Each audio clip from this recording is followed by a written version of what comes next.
Hi అండి, అందరూ ఎలా ఉన్నారు? బాగున్నారా? నేను కూడా చాలా బాగున్నాను. ఈరోజు వచ్చేసి ఇంకో మంచి వీడియోతో మీ ముందుకైతే వచ్చేసాను అనమాట. మన ఛానల్ ఇప్పుడే ఫస్ట్ టైం చూస్తున్నారు అంటే లైక్ చేయండి, షేర్ చేయండి, సబ్స్క్రైబ్ చేసుకోండి. సో మన ఛానల్ని ఇప్పుడే చూస్తున్నారు, మీకు ఈ కంటెంట్ నచ్చుతుంది అంటే సబ్స్క్రైబ్ చేసుకోండి. ఇంకా మీకు మీ ఫ్రెండ్స్ అండ్ ఫ్యామిలీ మెంబర్స్కి షేర్ చేయండి. లైక్ ఇవ్వడం వల్ల ఇంకా చాలామందికి అయితే మన వీడియోస్ అయితే వెళ్తుంది. సో వీడియోలోకి అయితే వెళ్ళిపోదాం. వామ్మో, గోల్డ్ జ్యువెలరీ కొనాలి అంటే ఇప్పుడు ఉన్న సిచ్యువేషన్లో 1 గ్రామ్ ఒక 10,000 దాకా అయిపోతూ ఉందండి. సో అలాంటప్పుడు మనం ఎలా కొనాలి, 30 డేస్లో గోల్డ్ జ్యువెలరీ కొనాలి అంటే ఎంత సేవ్ చేయాలి అనేది ఈ వీడియోలో మీకు క్లారిటీగా అయితే ఎక్స్ప్లెయిన్ చేశాను. ఏ షాప్లో కొనాలి, ఎక్కడ వెళ్తే మనకు ఆఫర్స్ ఉంటాయి, ఎలాంటి సిచ్యువేషన్లో మనమైతే గోల్డ్ జ్యువెలరీ మీద ఇన్వెస్ట్మెంట్ అయితే చేయాలి అనేది ఈ వీడియోలో మీరు చూస్తారు. ఎండ్ వరకు చూసి కామెంట్ పెట్టండి, ఎండ్ వరకు చూడడానికి ట్రై చేయండి. సో మీకు ఏదైనా డౌట్స్ ఉన్నా కూడా కామెంట్ రూపంలో చెప్పండి, నేను కూడా తెలుసుకొని ఆ వీడియో చేయడానికి ట్రై చేస్తాను. వీడియోలోకి అయితే వెళ్ళిపోదాం. సో 30 డేస్లో 1 గ్రామ్ కొనాలి అంటే ఈ రోజున్న రేటుకి 22 క్యారెట్స్ వచ్చేసి 8,511 రూపీస్ అయితే ఉందండి. సో 24 క్యారెట్స్ వచ్చేసి 9,285 రూపీస్ అయితే ఉంది. సో అలాగే 18 క్యారెట్స్ వచ్చేసి 6,964 రూపీస్ అయితే ఉందన్నమాట. నెక్స్ట్ వచ్చేసి 1 గ్రామ్ కొనాలి అంటే 8,511 రూపీస్ అయితే మనకు పడుతుందన్నమాట. 1 గ్రామ్ కొనాలి అంటే మనకు 8,511 రూపీస్ అయితే మనం సేవ్ చేయాలి. సో అలాగే 22 క్యారెట్స్ 10 గ్రామ్స్ కొనాలి అంటే 88,651 రూపీస్ మన దగ్గర ఉండాలన్నమాట. సో ఇది వచ్చేసి without GST, VAT plus making charges లేకుండా అయితే మనకు రాగా 22 క్యారెట్స్ కొనాలి అంటే 88,651 రూపీస్ అయితే 10 గ్రామ్స్ గోల్డ్కి అయితే పడుతుంది. సో ఎలాంటి ఎక్స్ట్రా ఛార్జెస్ లేకుండా లేదు. నెక్స్ట్ వచ్చేసి మనకి 1 గ్రామ్ కొనాలి అంటే 30 డేస్లో రోజుకి 300 రూపీస్ అయితే మనం సేవ్ చేయాలి. 300 ఇంటూ 30 డేస్ అంటే 9,000 అయితే మనం సేవ్ అనేది చేయాలి అన్నమాట. 1 డేకి 300 సేవ్ చేయాలి అంటే ఏం చేయాలో ఎండ్లో చెప్తాను. సో ఇప్పుడు 10 గ్రామ్స్ ఒకవేళ 10 గ్రామ్స్ కొనాలి అనుకున్నప్పుడు సో 88,651 రూపీస్ అయితే అవుతుంది. సో అలా అనుకున్నా కూడా మనం ఒకవేళ స్కీమ్లో కొనాలి అంటే 10,000 ఇంటూ 11 వచ్చి 1,10,000 అనమాట. సో ఇలాగా మనమైతే ప్లాన్ చేసుకోవాలి. స్కీమ్ అంటే 10,000 కంపల్సరీ కొంటే మనకు 10 to 11 గ్రామ్స్ అయితే వస్తుంది. సో 10 గ్రామ్సే కావాలి అనుకున్నా కూడా మనకు 1,00,000 రూపాయ అయితే కంపల్సరీ అవుతుందండి. సో ఇప్పుడున్న రేట్ల ప్రకారం 1,00,000 రూపాయలు ఉండాలి మనకి ఒక 8 to 10 గ్రామ్స్ గోల్డ్ కొనాలి అంటే నేను చెప్పేది VAT, making charges plus GST అంతా కలిపి మనకైతే అంత అవుతుంది. సో ఎక్కువ గోల్డ్ కొనాలి అంటే చాలామంది బ్యాంక్లో గోల్డ్ని తాకట్టు పెట్టి కొంటూ ఉంటారు. సో అలా కాకుండా షాప్స్లో ఏదైనా ఆఫర్ ఉందా అని అడగండి. ఫస్ట్ షాప్స్కి వెళ్ళినప్పుడు ఈ విధంగా గోల్డ్ కొనాలి అనుకుంటున్నాము, సో ఏదైనా ఆఫర్స్ ఉంటే మాకు ఎక్స్ప్లెయిన్ చేయండి అని అడగండి. సో వాళ్ళు అలా అడిగినప్పుడు వాళ్ళు చెప్తారనమాట, మా షాప్లో పలానా ఆఫర్ ఉందండి తీసుకుంటారా అని చెప్పి. సో అలాంటి ఆఫర్లు చాలా షాప్స్లో ఉంటాయి, వెళ్ళి అడగండి. మీకు ఏది బెనిఫిట్టో కంపేర్ చేసుకోండి షాప్ టు షాప్, ఇదే అని ఫిక్స్ అవ్వద్దు. సో మీరు వెళ్ళి కనుక్కున్నప్పుడు ప్రతి షాప్కు వెళ్ళి అడిగి తెలుసుకోండి ఈరోజు రేటు మీరు ఎంత వేస్తారు, వ్యాట్ ఎంత ఉంది, అలాగే మేకింగ్ ఛార్జెస్ ఎంత వేస్తారు, ప్లస్ జిఎస్టీ 3% అది కంపల్సరీ ఉంటుంది. కానీ కొన్ని షాప్స్ వచ్చేసి వ్యాట్, మేకింగ్ ఛార్జెస్ దగ్గర ఎక్కువ వేస్తారు. కొన్ని షాప్స్ అయితే కొంచెం అడిగితే తగ్గిస్తారనమాట. ఒక 18% వేశారనుకోండి ఏదైనా జ్యువెలరీ మీద, మీరు ఒక 15% తగ్గించండి అంటే చాలా షాప్స్ అయితే తగ్గిస్తాయన్నమాట.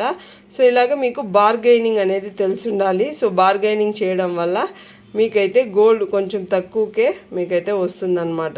సో అలాగా ఆఫర్స్ ఉన్నప్పుడు కానీ లేదంటే మీకు ఏదైనా అవసరం ఉంది అనుకున్నప్పుడు ఇలాగ షాప్స్తో కంపేర్ చేసుకోండి. ఒక్కొక్క షాప్లో ఒక్కొక్కలాగా అయితే ఉంటుంది. వెళ్ళి చూసి కొనుక్కోండి, ఒకేసారి ఫిక్స్ అయిపోవద్దు. ఇప్పుడు ఒక షాప్కి వెళ్ళారనుకోండి, ఆ షాప్లోనే ఫిక్స్ అయిపోతారు చాలామంది, డిజైన్స్ బాగున్నాయనో లేదంటే ఆఫర్స్ నచ్చాయనో అని చెప్పి. బాగుంటే పక్కన పెట్టమని చెప్పండి. సో ఇంకా పక్కన షాప్స్కి వెళ్ళి చూడండి. అన్ని షాప్స్ చూసిన తర్వాతే ఫైనలైజ్ అయితే చేసుకోండి. ఎందుకంటే ఇంకో షాప్లో ఇంకా బెటర్గా ఉండొచ్చేమో, ఇంకా బెటర్ ఆఫర్స్ ఉండొచ్చేమో, ఎవరికి తెలుసు. సో అందుకే చెప్తున్నాను, ఒకదాంతోనే ఫిక్స్ అవ్వకుండా మీరైతే పక్కన ఉన్న షాప్స్ అన్నీ చూసి తీసుకోండి. ఎందుకంటే ఒక షాప్లో ఉన్న ఆఫర్ ఇంకో షాప్లో ఉండకపోవచ్చు, ఒకవేళ ఉన్నా కూడా ఇంకా ఎక్కువ ఆఫర్స్ అయితే ఇవ్వచ్చు అనమాట. సో అలాంటప్పుడు మనం ఎలాంటి డబ్బులు నష్టపోకూడదు అంటే, సో ఇలాగ షాప్ టు షాప్ వెళ్ళి తెలుసుకోవాలి. సో పక్కనే ఉందంటే ఒక 5 to 10 minutes అయినా పర్లేదు, పక్కన వెళ్ళి కనుక్కోండి. సో లేదంటే స్కీమ్ కట్టి కొన్ని షాప్స్లో ఏ రోజు రేటు ఆ రోజే క్యాలిక్యులేట్ చేస్తారు. సో నాకు తెలిసి జిఆర్టీలో ఆ స్కీమ్ తీసేశారనమాట. సో ఏ రోజు కడితే ఆ రోజుకి, ఒకవేళ ఈరోజు ఒక 10 రూపీస్ తగ్గిందనుకోండి, ఈరోజు కడితే ఆ రోజు రేట్ అయితే వాళ్ళు ఫైనల్ చేసేస్తున్నారు ఆ మంత్ గోల్డ్కి. సో అలా కాకుండా ఇప్పుడు ఆ ఆఫర్ లేదు జిఆర్టీలో. సో ఇంకేదైనా షాప్స్లో ఉన్నాయా అని చెప్పి వెళ్ళి కనుక్కోండి. రీసెంట్గా నాకు తెలిసింది ఏంటంటే లలితాలో ఉందని చెప్పి తెలిసింది. సో అందుకే మీకు ఒకవేళ స్కీమ్ కట్టాలి అనుకుంటే లలితాకి వెళ్ళి ఒకసారి కనుక్కోండి. సో ఎలాంటి ఆఫర్స్ ఉన్నాయి, ఎలాంటి స్కీమ్స్ ఉన్నాయి అని చెప్పి. సో కొన్ని డిపాజిట్ స్కీమ్స్ కూడా ఉంటాయన్నమాట. సో భీమా జ్యువెలరీ ఇలాంటి చోట్ల 6 months డిపాజిట్ స్కీమ్ అయితే ఉంటుంది. ఒకవేళ మీ దగ్గర అమౌంట్ ఉంటే 6 months వాళ్ళ దగ్గర డిపాజిట్, 6 months ముందే వెళ్ళి డిపాజిట్ చేశారనుకోండి, దానికి ఇంట్రెస్ట్ క్యాలిక్యులేట్ అయ్యి మీరు 6 months తర్వాత అయితే గోల్డ్ అనేది పర్చేస్ చేసుకోవచ్చు. సో అలాంటి ఆఫర్స్ కూడా ఉన్నాయని విన్నాను. మీరు ఒకవేళ కావాలి, గోల్డ్ కొనుక్కోవాలి, మీ దగ్గర డబ్బులు ఉంది అంటే ఇలాంటి ఆఫర్స్ని అయితే యూజ్ చేసుకోండి. సో ఆఫర్స్ని మనం యూజ్ చేసుకున్నప్పుడే గోల్డ్ కూడా మనకు నష్టపోకుండా వస్తుంది. సో అందుకే డబ్బులు ఎవరికి ఊరికే రాదు కదా. సో అందుకని చెప్పి కొన్ని షాప్స్ తిరిగి మరీ తీసుకోండి. సో 1,00,000 అయిపోతుంది, 2 లక్షలు అయిపోతుంది అని చెప్పి ఉన్నదాన్ని తీసుకెళ్ళి బ్యాంక్లో పెట్టేసి లక్షలు అప్పు చేసి మాత్రం కొనొద్దు. సో అలా కొన్నది మీ దగ్గర నిలవదన్నమాట. సో ఎలా ప్లాన్ చేసుకుంటే మనకు బెస్ట్. సో గోల్డ్ కొనాలి అనుకున్నప్పుడు వెంటనే 2 to 3 times షాప్కి వెళ్ళి తెలుసుకోండి ఎలా ఉంది ఆఫర్స్ అని చెప్పి. సో అప్పుడు మనకు తెలుస్తుంది అనమాట. అంటే 2 to 3 times అంటే ఒకేసారి వెళ్ళమని కాదండి. సో ఒక మంత్లో ఇప్పుడు ఒకవేళ అక్షయ తృతీయ వస్తుంది, నెక్స్ట్ అక్షయ తృతీయకి ఆఫర్స్ పెడతారు. సో ఒక్కొక్క షాప్లో అయితే జ్యువెలరీ మీద మనకు కొన్ని జ్యువెలరీస్ అయితే పెట్టుంటారు. సో వాళ్ళు ఆ జ్యువెలరీ మీద మనకు ఆఫ్ అయితే వస్తూ ఉంటుంది, no VAT plus making charges అని చెప్పేసి. సో అలాంటప్పుడు మనం హ్యాపీగా నష్టపోకుండా స్కీమ్ ద్వారా కట్టి కాకుండా అప్పటికప్పుడైతే బంగారం కొనేయచ్చు. సో అలాగ కూడా కొన్ని షాప్స్ ప్లాన్ చేస్తాయి, ఇయర్లీ 1 time అలా ప్లాన్ చేస్తూ ఉంటాయన్నమాట. సో అలాంటప్పుడు మనకు గోల్డ్ కొనాలి అనుకుంటే అలాంటప్పుడైతే మనకు బాగా యూజ్ అవుతుంది. ఇలాగ ఆఫర్స్ ఉన్నప్పుడు 50% వ్యాట్ ప్లస్ మేకింగ్ ఛార్జెస్ ఉన్నప్పుడు వెళ్తే కూడా మంచిగా అయితే మనకు యూజ్ అవుతుంది అనమాట. ఆ ఆఫర్లు మనం యూటిలైజ్ చేసుకోవచ్చు. సో ప్లానింగ్ అనేది కంపల్సరీ చేసుకోండి. రోజుకి 300 ఎలా సేవ్ చేయాలి అంటే మీరు ఒకసారి బడ్జెట్ రాసుకోండి, మంత్లీ మీరు ఎంత సేవ్ చేయగలుగుతారు అని చెప్పి. లేదు మేము ఒక మంత్లో హ్యాపీగా 9,000 సేవ్ చేసేయగలుగుతాము అంటే ఓకే, సేవ్ చేసుకోండి. లేదు డైలీ సేవ్ చేస్తేనే నాకు 9,000 అవుతుంది అంటే ఏదో ఒక చిన్నగా ఒక మీరు టైలరింగ్ వచ్చి ఉంటే ఒక డ్రెస్ కుడతారు. సో ఆ డ్రెస్ కుట్టిన డబ్బులు తీసి పెట్టుకోండి. లేదు మీకు ఏదైనా బిజినెస్ ఉంటే ఆ బిజినెస్ ద్వారా వచ్చిన డబ్బులు తీసి పెట్టుకోండి. లేదంటే మీరు ఇంకా మీ ఆయన ఇచ్చే డబ్బుల మీద డిపెండ్ అవుతున్నారు, మీ ఆయన ఇచ్చిన సంపాదనే మనం మంత్ అంతా గడవాలి అంటే ఆ గ్రోసరీస్ లిస్ట్లో మీరు కొంచెం కొంచెం తగ్గించుకుంటూ రండి. సో మీరు ఎంత బడ్జెట్ని మీరు మెయింటైన్ చేయగలుగుతారు, 1 monthకి ఎంత సేవ్ చేయగలుగుతారు అనేది మనీ మీ దగ్గర ఉన్నప్పుడు మీకే తెలియాలన్నమాట. సో అలాగా సేవ్ చేసి పెట్టుకోండి. రోజుకి ఒక 300 పక్కన పెట్టుకుంటూ రండి. సో మీరు 1 gram కంపల్సరీ 30 daysలో కొనగలుగుతారు. ఇక్కడ ఎంతమంది అక్షయ తృతీయకు బంగారం కొనాలి అని నమ్ముతారో కామెంట్ చేయండి. సో అప్పుడు కొంటే వస్తూనే ఉంటుంది అంటారు కదా. సో అలాంటి సెంటిమెంట్స్ మీకు ఎవరికైనా ఉందా, ఉంటే కామెంట్ రూపంలో చెప్పండి.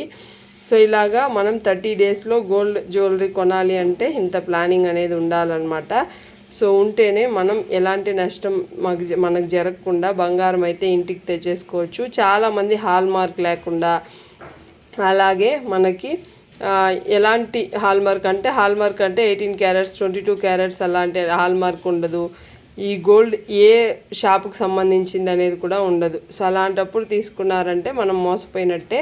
సో అలా కాకుండా ప్రతి జ్యువెలరీ మీద హాల్మార్క్ ఉండేలాగా చూసుకోండి. డబ్బులు పెడుతున్నప్పుడు 1 to 2 టైమ్స్ గోల్డ్ని చెక్ చేసుకోండి, ఓకేనా. అది రియలా ఏంటి, ఎలా ఉంది గోల్డ్, మనకి హాల్మార్క్స్ అన్నీ ఉన్నాయా అనేది ఫస్ట్ చూసుకొని తీసుకోండి. సో ఇంతవరకు చూస్తున్నారంటే నా ఛానల్లో వీడియోస్ మీకు నచ్చుతుందని నేను అనుకుంటున్నాను. నచ్చితే ఫాలో అవ్వండి. Take care, bye.